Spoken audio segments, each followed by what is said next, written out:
In 1986, the United Way of Cleveland set out to break the Guinness World Record for the largest balloon release. Their goal? Raise funds for charity and shine a spotlight on the city. Volunteers filled balloons for hours, stuffing a giant mesh structure in downtown Cleveland's public square. Okay, Chuck, as you can see, they're going strong, they're blowing them up. I still think they have the record. Back to you, Chuck. Finally, at 1:50 p.m. on September 27th, nearly 1.5 million helium-filled balloons were released. And the far end is up, and there they go, John. And in Cleveland, over 1,500,000 balloons. Did it! Did it, John! There it goes! It's completely... The moment was nothing short of spectacular, a kaleidoscope of colors ascending into the clouds. But this was just the calm before the storm. That day, a sudden cold front moved over Cleveland. Rain and wind caused the balloons to descend prematurely rather than floating off into the sky. Instead of being a fleeting spectacle, millions of balloons blanketed the city, clogging streets, drifting into Lake Erie, and causing chaos.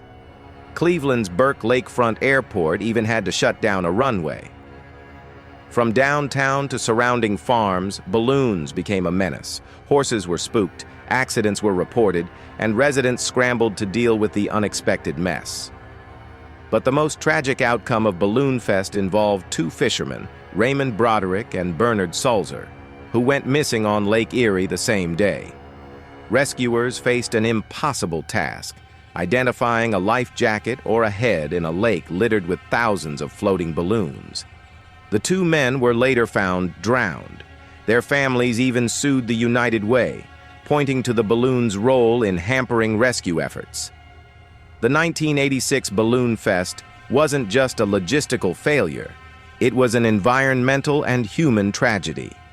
Millions of balloons ended up in waterways, on farmlands, and across natural habitats, causing long-term ecological damage.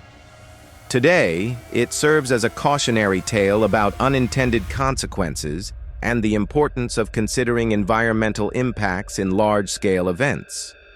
So, while Balloon Fest 86 was an ambitious project full of optimism, it's remembered for all the wrong reasons. Concern on Saturday are no longer here today. No one's quite sure where they went, but at least they're no longer posing a threat to fish and wildlife, and they're not littering the lake. It was supposed to be a day of celebration, breaking a world record and symbolizing hope.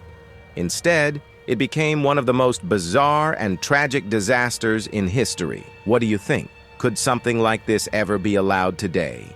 Let me know in the comments below. Don't forget to like, share, and subscribe for more strange and tragic stories from history.